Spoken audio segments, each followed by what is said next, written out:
If marketing isn't your zone of genius, you feel comfortable delivering the work to your clients, but marketing is just not your thing, then this video is for you today. Because understanding what platforms you want to be on, and more importantly, how all of those platforms work together for your marketing is going to mean the difference between you staying invisible and you being discovered by potential clients. So today I'm going to talk to you about how I organize my own marketing across 3 platforms: social media, email, and paid marketing. And so that can give you some ideas on how you can organize your own marketing. Hi, my name is Candice Davis Blackman, and I am a content marketing strategist. I work with expert service providers, helping them turn their expertise into strategic, clear, consistent content that they feel comfortable producing and that their audience actually wants to consume. All right, so stick with me today. You're going to like this.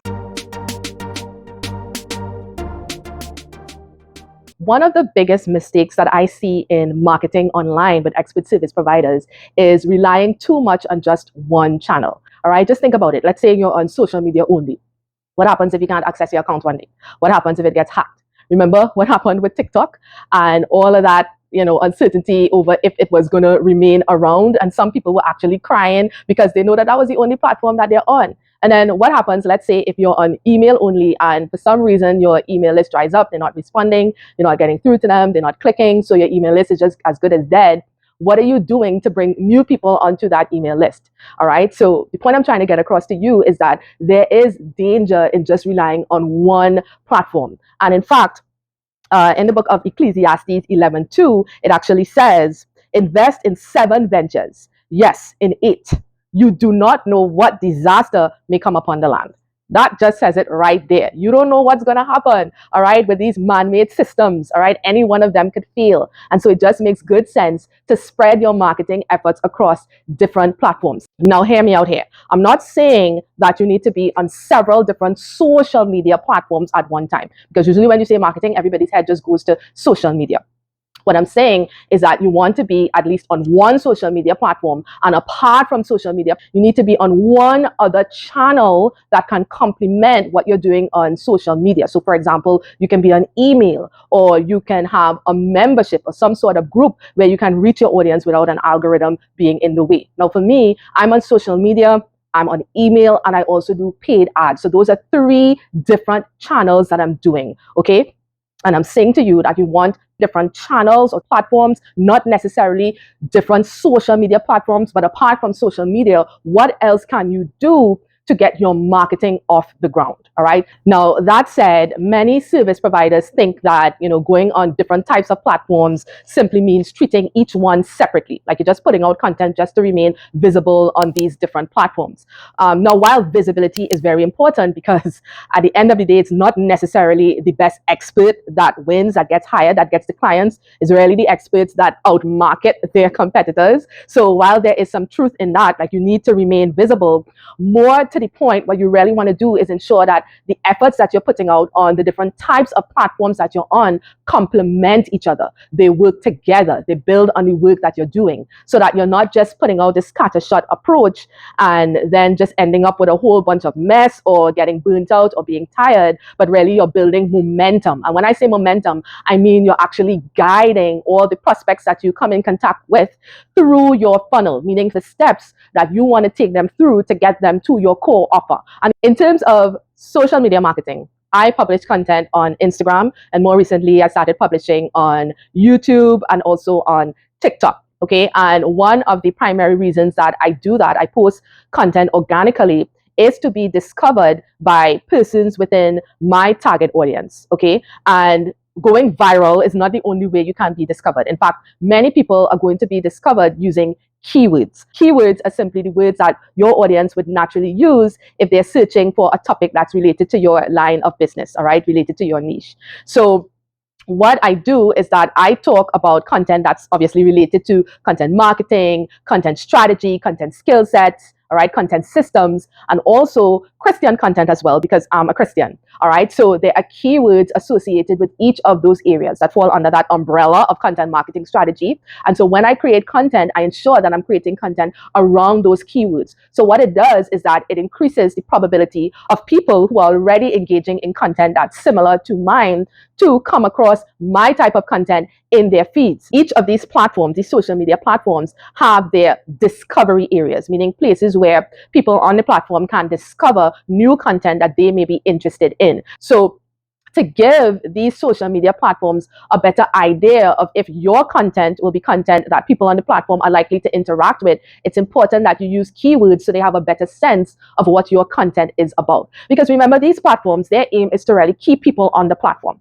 All right. So the more indicators that you can give them about what you're talking about, the better they can best place your content in front of people who are likely to engage with it. So that's why for you, it's going to be important for you to understand what are those keywords that are related to your niche. Now, I also use social media as a sort of a resume. Okay. When people stumble across my account or they come across me in any area, it could be on or off social media, when they get to my social media profiles, they should be able to do a deep dive into content marketing strategy.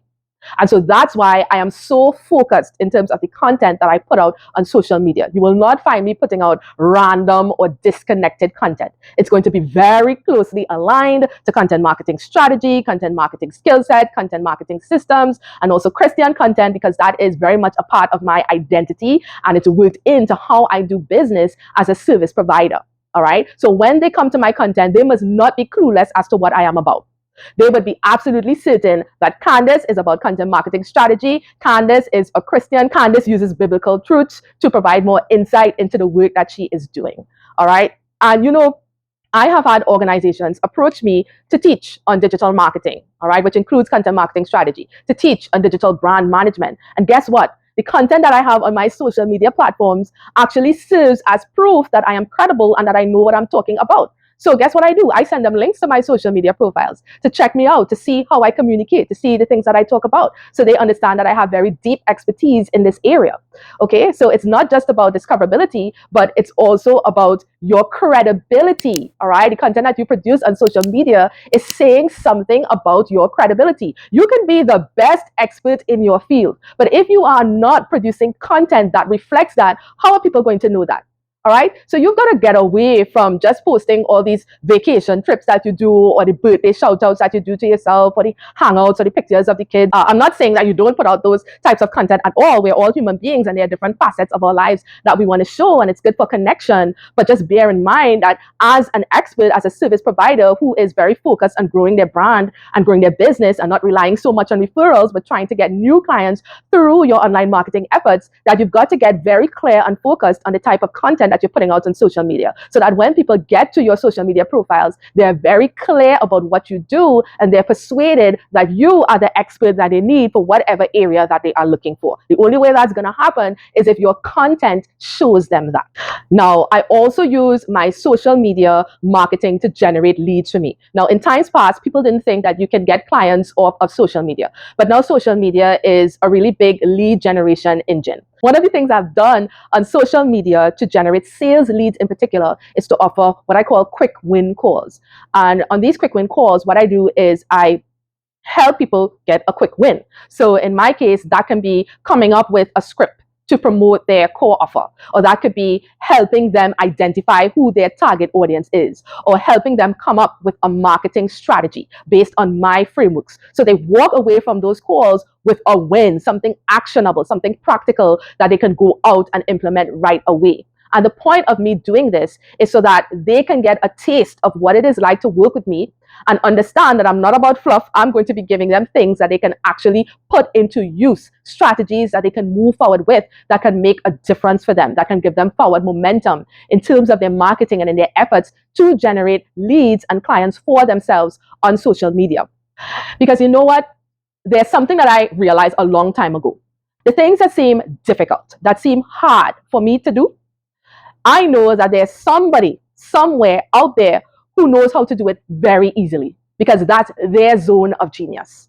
Okay. And so one of the reasons why I offer these quick win calls on social media as a lead gen strategy is to show people that when you come work with me, I can very easily help you figure out the things that you think are difficult, hard, drudge work to figure out on your own. All right. And especially because of the business that I am in, where I have to work so closely with my clients, I want them to get a taste of what that is like with me. And so these calls only last about 30 minutes, but people get a sense of what they can do with the help of an expert in content marketing. They get a taste of me, and best of all, they walk away with something that's actionable and practical that they can use.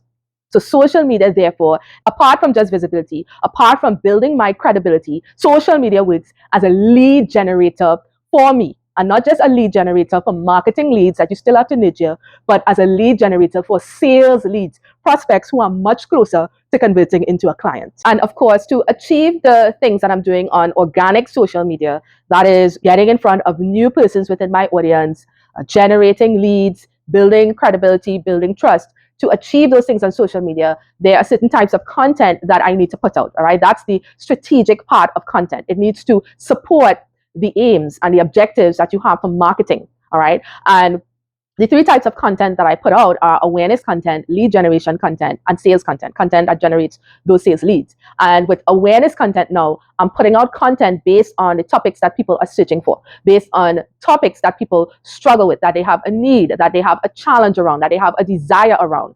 And that really comes from me properly knowing who my audience is and knowing the things that they care about and the things that they think about. All right. Now, there's some issues that my audience have that they cannot simply put into words, all right? But they're feeling symptoms of that problem. So for example, they may feel like it's very difficult to script out a piece of content, all right? I know that that's actually a messaging problem. That's tied to them not understanding how they can use the information that they already know about their audience and turn that into messaging that achieves the particular objective that they want. So knowing what their symptom is, I create content that speaks to that. And I connect it with what that deeper issue, deeper pain, deeper problem, or deeper desire is. Okay. And so that's just one example of awareness content. So you've got to figure out, all right, for your own business, what does awareness content look like? And if you can't figure out that on your own, I invite you to book a call with me, because that's one of the things that I go through with my clients in order to come up with messaging that properly reflects what you are capable of and reflects the type of challenges that your audience is grappling with and the needs and desires that they have. We do the work first to document what we know about your audience and the needs that you're able to meet. And we bring all that together in messaging that makes sense for you, your business, and your audience. All right. The second type of content, of course, that I create on social media is lead generation content. And there are two types of lead gen content that I produce. I produce what I call indirect lead generation content and also direct lead generation content.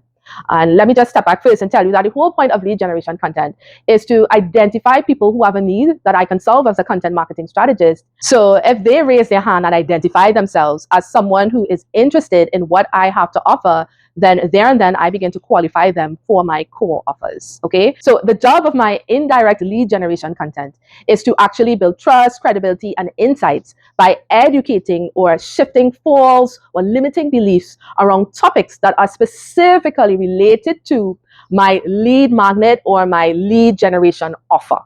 And then at the same time, I also put out direct lead generation content. And the focus here is to directly promote that lead magnet offer. All right, whatever it may be. And I tend to do a lot of that through my stories, all right, on Instagram. All right, that's where I directly promote the offer. So I may show them an image of the lead magnet, or if it's a quick win call, because that's another way that I do sales leads. That's a different type of lead generation. That's further down the funnel. I talk directly about what that call is going to be about, what people are going to walk away with. If it's an event, I talk about what's going to be covered, all right, in that event. That's what I do. I'm directly promoting the lead generation offer. So that's a little bit different to indirect lead generation content, which talks about topics that are related to the lead magnet. And then you just append a call to action on that particular piece of content, letting people know that you have this offer available to them. And of course, the third type of content that I produce on social media, for my social media marketing, is sales content. And similar to how I approach my lead generation, I do both indirect sales content and direct sales content. My indirect sales content is shifting some sort of belief, whether that's a false belief or a limiting belief, using stories related to my successes, my experiences, my wins, or successes or experiences of clients that I have worked with. And that combination usually helps to create powerful sets of messaging that help people to see what I'm able to offer them. All right. And then now direct sales content is where I address head on any objections that people may have, any hesitations that may keep them from just pulling the trigger and taking that next step. I would share testimonials straight up with not a huge bunch of context surrounding it, or I may talk about the process that I go through to helping clients. Okay, so one of the questions that comes up is, how do you put out all of this content and not feel overwhelmed, especially when you have actual work to do with your clients? All right. For me, a big part of my content marketing system, that is the flows that you use to come up with content all the way to publishing content. A lot of it has to do with repurposing content. I repurpose content a whole lot. Okay. So my base content usually is my YouTube content. It's that long form content that I put out. And then I repurpose clips, short form clips from my YouTube content, and I spread them across Instagram, the feed, stories, and also on TikTok as well. And this allows me to remain consistent. So I usually have content mapped out for weeks, sometimes months on end. And I post about right now 5 days a week. And I'm not just posting because I need to be visible. I'm posting because I just have a whole lot of content available. So why not put it out? All right. And that's because my system now is just so tight. All right. And it's because I approach content in this way. I'm not stressed out. I'm not overwhelmed. I just have a whole lot of content to put out. All right. On these platforms that take these short form content pieces. I'm also posting short form content pieces on YouTube Shorts as well. Okay. What I also do is I take content and repurpose it for email as well. So that keeps my email current. That keeps me in touch with my subscribers on my email list. So what I'm saying to you is that you have got to get a flow going. You have got to get a content marketing system that works for you. You may feel that you're only able to do short form content. That's okay. You just need to figure out your system that will allow you to create content consistently, meaning at a comfortable cadence that works for you, but also strategically, meaning that content has to serve different purposes, different objectives that matter for you and your business. Now, let's get into email marketing. Now, email is number 2 platform that I'm on in terms of my online marketing. And there are a few reasons why I choose to do email marketing, and really reasons that I think that are also so very important for you if you are an expert, if you are a service-based business owner. Email allows you to reach your audience without an algorithm getting in the way. You can directly talk to your audience, meaning your subscribers, people who have subscribed to your email list, without worrying whether an algorithm thinks that your content needs to be floated up at the top or floated up to particular types of people. All right. At the end of the day, it's the people within your email list that decide whether they're going to open your email or not. All right. So that's one less thing that you have to worry about when you're doing email content. The second thing that is so important, all right, that I don't hear a lot of people talking about as to why email marketing matters so much is that for me, a lot of the people on my subscriber list, if they do check in on social media, they do it perhaps maybe once or twice a week. They are not as active as I am on social media. And so they miss a lot of the content that I put out on social media. So if I want to maintain that contact with them, I have to email them. And that too is a reason why I repurpose content from my social media and email, because I know that they aren't seeing it. Okay. So this gives me one more reason for me to be repurposing content in the way that I do. And I hope that you are taking notes on this. Most of the people who end up on my email list come through paid ads. Okay. That's my strategy. All right. And I'll get into that a little bit later. What that means is that those people aren't as active as I am on social media, because guess what? They are very busy people and they have businesses, actual businesses that they run and clients that they have to engage with. And so their capabilities in terms of social media is not as strong as mine is. That's the reason why they're even reaching out to me in the first place, is to get better at being on social media. That's what I know about my audience. You have to figure out what you know about your audience and what their habits are and where they spend their time. Okay. So email for me is just so important for me to keep that contact going with my audience, because I know they're not seeing the organic content that I'm putting out, and the ads I run are very specific. All right. They deal with very specific topics. And so I don't just want them to see those ads alone. That's not the depth or breadth of how I want them to experience me. And so email gets them to see really much more of how I can help them and the depth of my knowledge when it comes to content marketing strategy. And then another very important factor in my email marketing is that segmentation. That is so important. I do not send the same emails to everyone on my email list. Well, there are some emails that I send to everyone. Okay, there are some emails that are relevant to everyone on my email list, but there are also some messages that are only relevant to certain persons on my email list. And so I segment my email list based on my subscriber activity, how often they're opening my emails, all right, how often they're clicking on the links in my emails, also based on what I know about their background and the work that they do. I am able to send emails that are relevant to people based on their behavior and based on the information that I have about them. You cannot do that with organic social media. Everybody has to see everything. So email really offers that additional capability of personalization. So I don't have to annoy persons on my email list with topics or messages that I know aren't going to be relevant to them. And then I have the ability to increase my conversions because I know what some of the people on my email list are looking for. So I'm sending messages that are targeted to them based on their behavior, based on data that I have about them.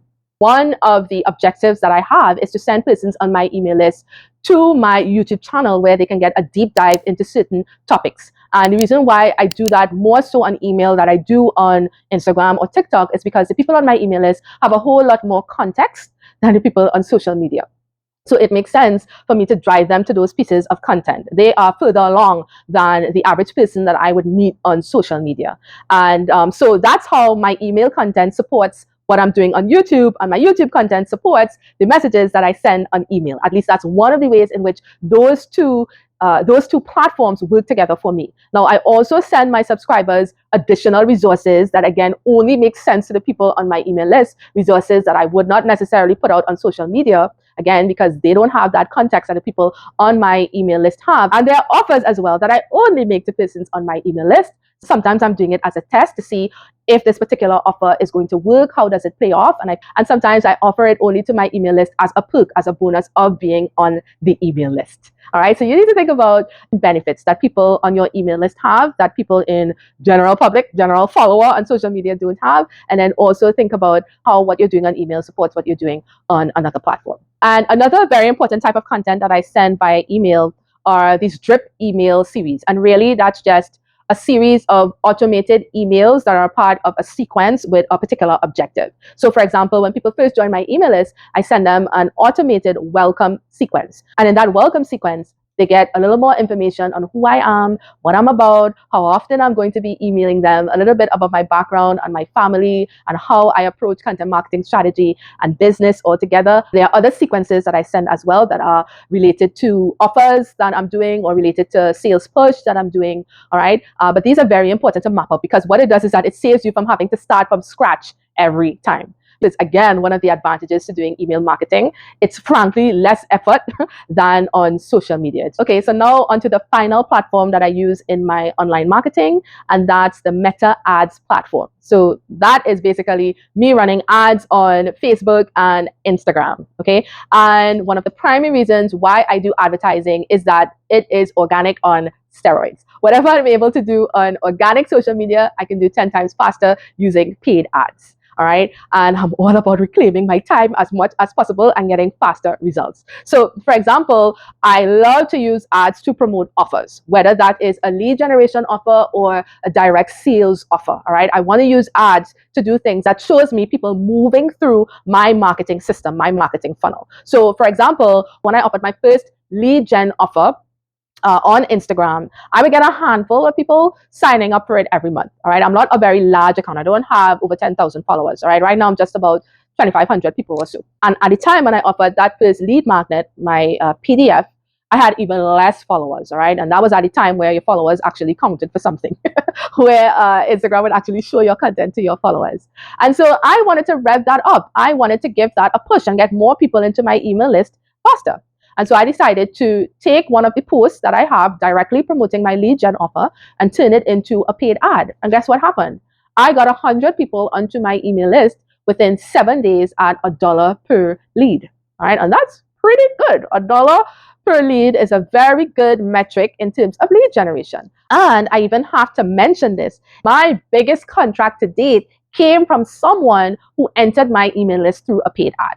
more than likely, they probably would have taken a very long time before they discovered me organically on Instagram. But it came through a paid ad that resulted in the biggest contract, biggest organizational contract that I have had to date. Okay, so that's how my paid advertising works with my email marketing. So I use it to drive people onto my email list much faster than I am able to currently do through organic marketing. All right, and it doesn't cost me $10,000, $5,000, $3,000, not even $1,000, not even $500. All right, I get to spend how much I want based on the outcomes that I want.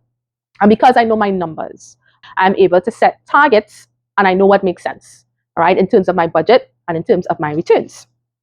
Now, the second reason that I love running paid ads on the Meta Ads platform is that when I find an ad that works, I get to keep running that ad 24/7, all right, for as long as I want. You see, the thing with organic social media marketing is that the shelf life is very short. All right, you may get up to 2 days. Sometimes you get a little longer if you go viral, but by and large, you get 2 days of that post reaching people, of it being pushed out to reach people. All right, but with paid ads, when you find one that works, all right, it is converting the way that you want it to, you keep that ad running until it fatigues, all right, and just switch it out with a new creative. Okay, and so that's what I love about advertising. It is less effort. It is less effort because one piece of content can work very hard for you when you find a winning creative, when you find a winning ad. Now, your organic content on social media can work together with your paid content on social media. So let me give you an example. If you have a post that performs really well relative to your other posts, and you'll know what that looks like, then it's highly likely that that particular post will perform very well as an ad as well. Now, that said, I have to tell you that there are instances where I have run ads that have not performed all that well organically, but it performed very well as an ad in terms of the objectives that I want from it. Okay, case in point, that lead magnet ad that I run, it was an organic social media post, and it only got me a handful of signups. That was my objective, all right, for that lead magnet post. But as an ad, it brought in 100 leads in 7 days. Okay, so I just say that to say that you don't always have to wait until a post performs well organically before you turn it into an ad. In fact, you can test how a piece of content performs very quickly by running it as an ad one time. Okay, give yourself 3 to 4 days to see how it performs, set some targets, okay, and if it doesn't hit those targets, just turn it off, switch it out with something else. The thing with paid advertising is it requires continuous testing. There is no silver bullet. So anybody promising you a silver bullet is straight up lying to you. Okay, there are no silver bullets in anything. You have to work your strategy, work your content in a way that makes sense for your business, all right, in a way that makes sense for the objectives that you have. So what I do for myself would work for me, but it may not work for you because your objectives and your strategies and the places where you are putting emphasis in terms of your marketing is totally different. All right. So it goes the same for paid advertising. It depends on your strategy. And there are different strategies that you can use to approach paid advertising. Like I said, I use paid advertising to promote my lead magnets, get people on my email list, but I also use it to do direct sales. All right. I want to test an offer. I want to see if there's uptake for it very quickly. I put out an ad. I do not wait to figure out if it works organically. I put it out. I test it to see if it makes sense. Because let me tell you something, you can do a lot of work pushing an offer. And when I say offer, I mean how you construct it. What are you offering in that offer? What are the pricing terms? What are the bonuses? All right. What are people walking away with? What's the problem that you're targeting? You can spend time working on a particular offer and not know that that is not an offer that your audience wants. And so that's why one of the things I love about ads is that it can tell you very quickly if it's something that your market, the people in your target audience wants by the response that you get to the offer. Okay. And sometimes based on the data that you get, you know that you need to go back and tweak the offer, or it's a case where you need to go back and fix the messaging. You need to position that offer in a different way that will hit differently for that audience. Paid advertising allows you to do those sort of tests much faster. So really, you see how all of those platforms work together, how I organize my marketing in terms of social media, email, and Meta paid ads. And the way that I'm able to satisfy content across these 3 different platforms is that I have a system. Now, if you want to know more about how I am able to produce so much content across these different platforms and how I get it to work harder for me, because it should and it needs to, then you should check out this video right over here.